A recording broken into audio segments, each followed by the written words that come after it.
to week number 4 and a chance to close it out for all 3 points here for Granzo to continue to be the team to catch, the team to try and dethrone, but the one that is so hard to take on down. As for Direwolves though, a chance for them to showcase as all this prep being worthwhile. We're scaling, we're improving, we're getting new members onto our team. It's only getting better for us. But let's see how good our cohesion is with a comp like this that has a few moving parts, certainly has a lot of pressure, but can it hold its own when it is all those individual matchups? Yeah, and I think this is much more Direwolves style when we look at their comp. This is the meathead Direwolves comps that we're used to seeing, these front to backs, these just dive in from multiple angles and try to do as much as we can and create space for Katsuri to really take over. I think that when you have these teams, these comps, you create a lot of volatility on the map and make sure a lot of pressure is taken away from Katsuri in the bot lane, so he's able to scale up and become that X factor in the late game when we get to see AD carries really shine. But we look at the other side, and I think something really curious to know is, Lemus has gone for Conqueror, so he thinks that these team fights are going to be so extended that he's finally going to be proccing like 12 auto attacks on these members to get that Conqueror stacked up, get a lot of value in these team fights as the Zeri against all these tanks.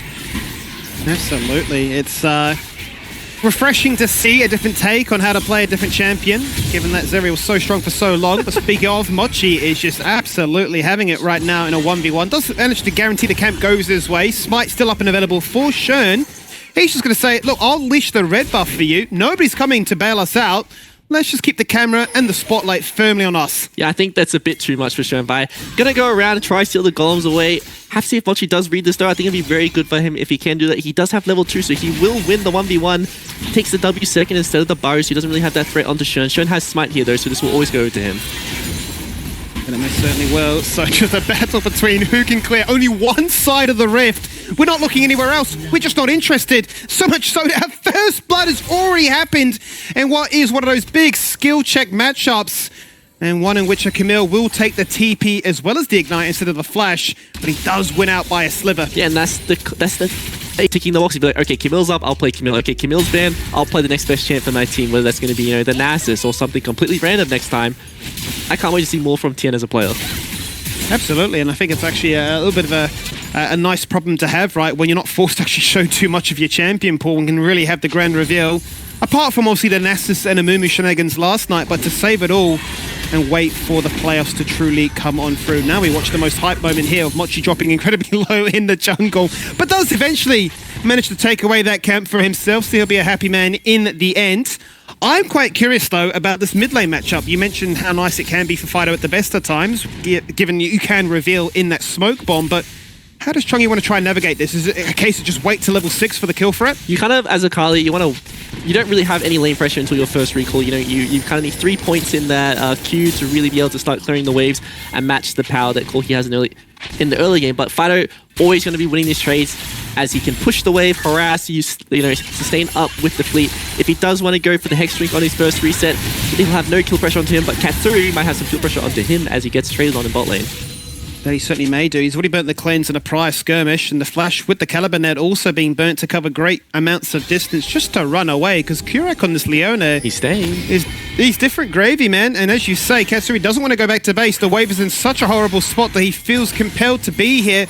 Mochi being dragged down to the spot lane, but finds himself a Shern fight in the meantime, and actually does a whole bunch of damage to force him back out. Yeah, I didn't really touch it, but Mochi has Grasp, so it's really interesting to see a jungler going for like a combat rune. Used to seeing stuff like the, I forgot the name of the rune, the Aftershock, to really tank himself up in these team fights, but he's deciding to go for the Grasp. Probably feels there's going to be a lot happening in the early game, especially against Shernfire, who just loves to invade.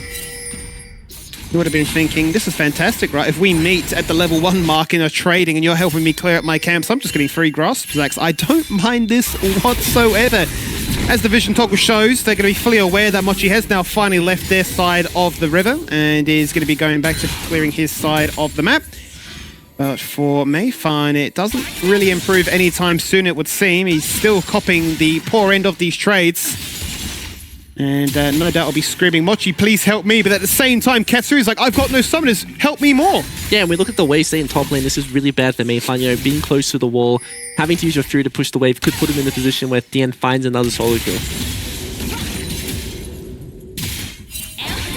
What would they look to try and do here? Flash up and available for Lemus as well as Kurak for them to have that surprise factor, as they do control the bush right now. Very hard for Shinky to do too much, then be there to peel and protect. Does have a flash and ignite himself to try and break up the combo that Granzura's bot lane would be hunting for. With no intervention to be found elsewhere, it's a rough spot to be right now if you are the jungler for the Direwolves. Tien once again getting aggressive, just out of range of the attack sweep because the ignite was committed. The bowling ball doesn't land either. And he's going to be walked all the way back. The flash forward, swing the mace, bop him down. And does he die to tower? He does! Not a paired trade overall. Actually gets Mayfarn level 6 from the afterlife. Yeah, and we look at both these side lanes for Direwolves. It looks very, very bad. Both lanes look quite, punishable. But they're managing to keep the CS in, minor margins. Not too bad. Katsuri doesn't have sums here. Constantly being engaged on by Kurak, trying to punish him for not having these summons. But Shinky's on the aggress here. He certainly is on the aggress. Chucks it the ignite at the tail end of that one so much that Kurak says, oh, I'll flash. Fair enough. You've bullied me out on this occasion. I've tried to be a little bit too aggressive with the lane state that we do have. And credit to Katsuri, honestly, despite losing those summoners so early on, he is truly utilizing his laning strength to make sure that he's not falling too far behind in CS. There is the damage onto Kurak. He's running into no man's land. Chungy's like, well, I'll peel away from this one. That looks nice to me. The question becomes, can they catch him? Because he's a fair bit ahead and really wasting a lot of time. Have to see if he does catch him on the vision exit here. So I don't think it's been long enough for the execute scheme. If this tower shot does not kill him, it has. But Chungy does pick up the experience, so that's the, win for him, I guess, in the end. So, he drops the wave, tries to rotate, loses the grubs on the top side, but grabs solo kill experience on the Leona when he falls down to the tower there. Yeah, it's a bit of a sad affair. Silver lining, as you mentioned, right, being the XP, but would have really liked to get some gold to try and favor that matchup and give him a fighting chance into this Corki. Overall, though, it's an easy opportunity for Schoenfire to continue to be aggressive because all these lanes are winning in his favor, to put all this deep vision, if you look at the top half of that map right there, to see the respawn of the red buff and make sure that Mochi isn't able to get anything too easily this time. So 2 grubs go their way, 1 denied. So at least something to slow down this steamroll. Yeah, and we get to see just another Fido Corki performance. He just sits in mid, farms up for Storm, has a huge impact in the mid game, and I don't really know if teams want to keep giving him this champion because he's just doing so well in the laning phase. No one really picks these champs who are going to bully him in the 1v1, so he just gets to go uncontested and scale up and just, be this AD champ that Schoenfire needs in the mid lane. Nice little hexagon to made him, but ult gets matched with another ult of his own as the Dominus is active to make sure that you're not going to kill me inside that arena. He's keeping this wave pushed against that of Tien so far, who no doubt will be counting the seconds as to when that ignite is up and available, but Mayfarn says it's my time to shine. I think he's jumped the bullet a little bit too much here.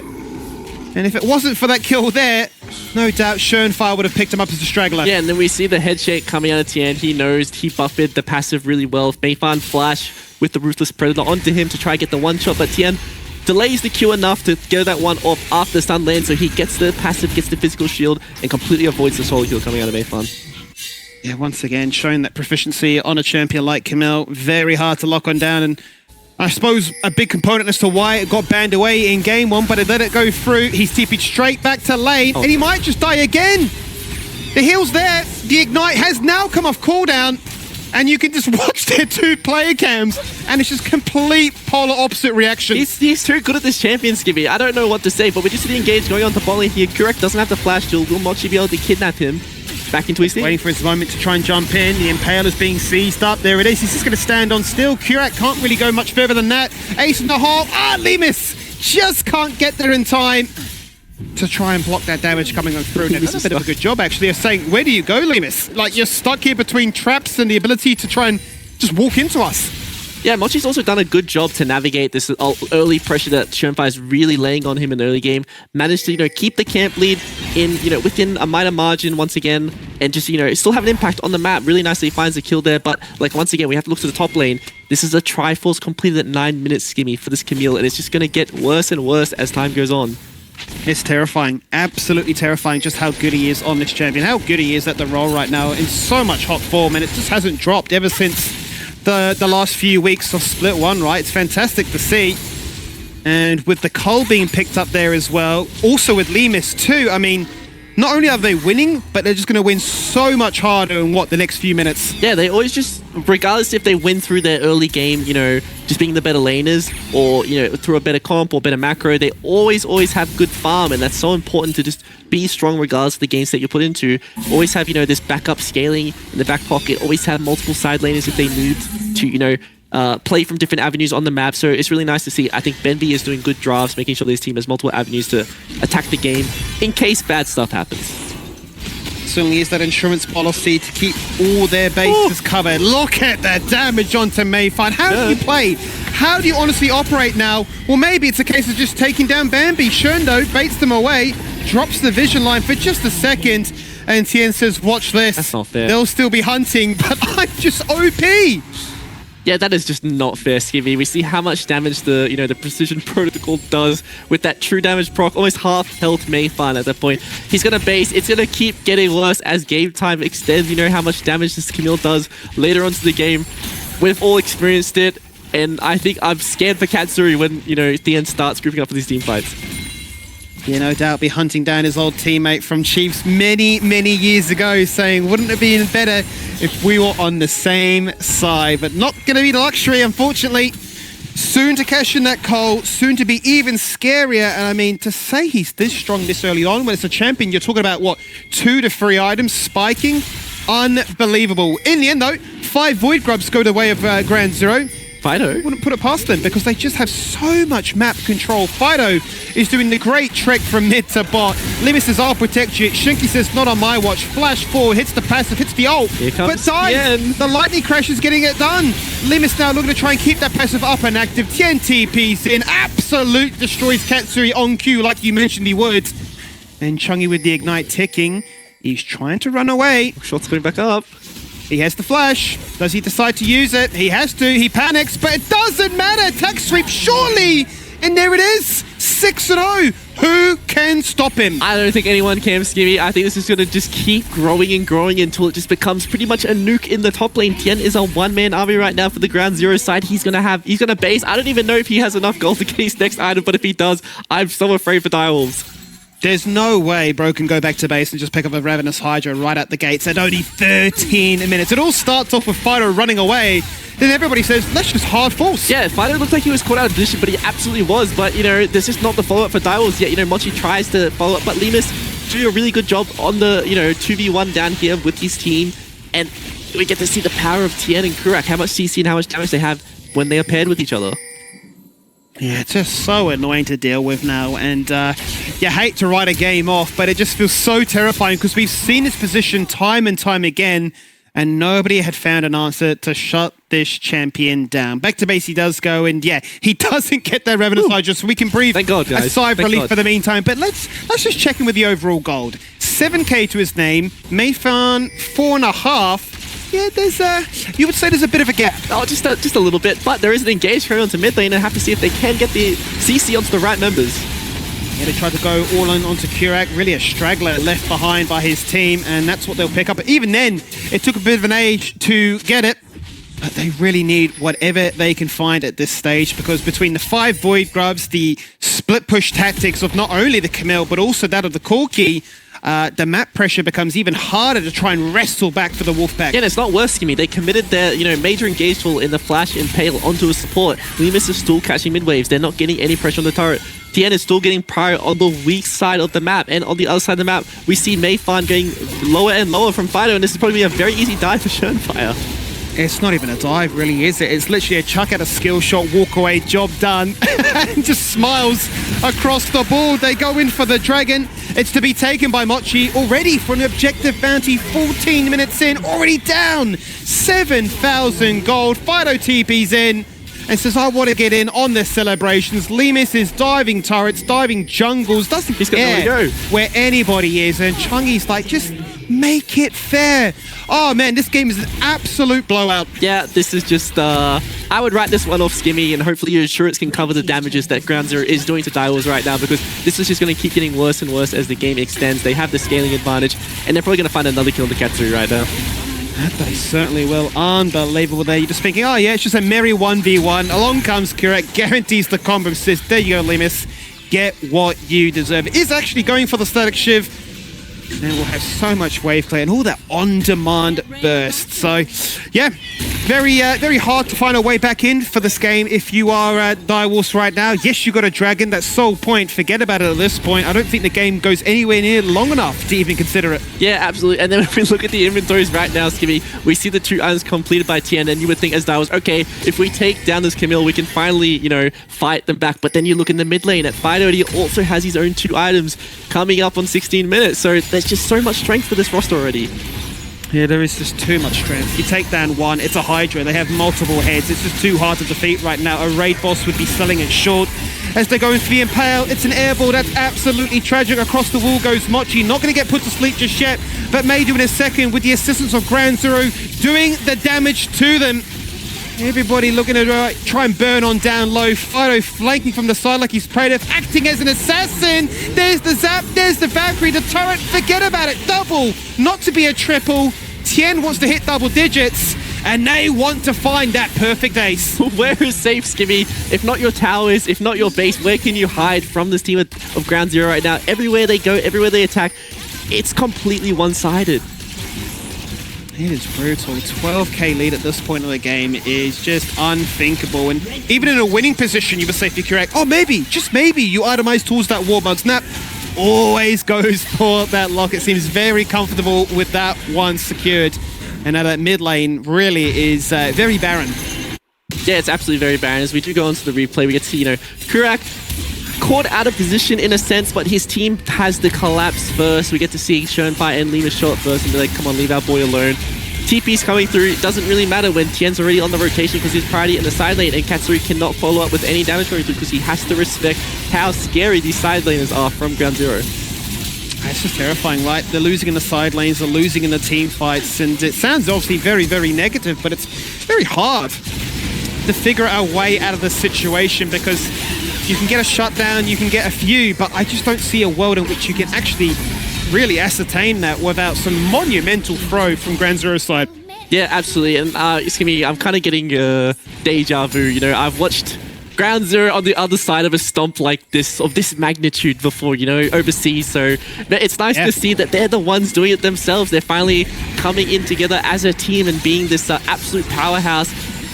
As the weeks go on, they keep getting better and better and better and showing more and more. It's just really exciting to see as another team fight does start. That it certainly does. Legion of Void Bites in the top lane there with the assistance of Shelly getting in on the fight. You can see a 2-man Impel on the bottom of your screen. What the action is at is where the Herald is in the top lane. They have found it. The perfect KDA rune for Tien. 9-1-9, but it's a triple kill for Lemus. And as we said, it is that multi-headed Hydra. You kill one, but it's just way too many threats. You're thinking, oh, but Lemus then must be the star of the show. In comes Fido. Did you forget about me, boys? He thinks he's done enough, but the shielding off the Skarner is so annoying. And then, in the end, finally, we get ourselves an ace. It's just way too tanky, Skimmy. I don't think this will be the end of the game yet for Direwolves, but this will be the double inhibitors going down most likely. And with the map being broken like this so early on in the game, it is so hard. Even though you are going to be getting all this free farm from the inhibitors going in, there's objectives that are going to be spawning for Ground Zero that they'll be able to take uncontested because there's just minions flooding into your base over and over. Let's run it back with the replay one more time to see how it all starts, because initially it's just a case of jumping on, hitting the blast code. We caught out Katsuri, but then it just goes every different angle. Tien gets so eager.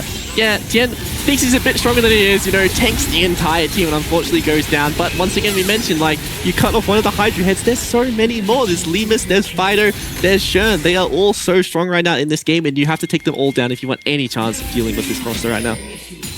I feel so sorry, though, for the Direwolves right now, though, because you can see they're getting absolutely crushed in this one. And you know, how does your mental feel after something like this? I mean, it must feel so dejecting to know, like, we've just been publicly shamed like this. And, you know, maybe not for yourself domestically, but as you mentioned before, right, when we have gone overseas, if we're not having these close games, usually against the major regions, we're getting crushed by these 15k leads at 10 minutes. And I just have to wonder, how do you feel in the moment you're like, it's just hopeless? Well, to be fair for Direwolves, I think they had a really good showing in the first game, and Katsuri mentioned in his interview, they aren't finished with filling all the parts, but we get back to that scheme because they finally got Lemus. They finally did find another one of those major carry threats. It's a nice bit of shutdown gold, but does it really change the outcome?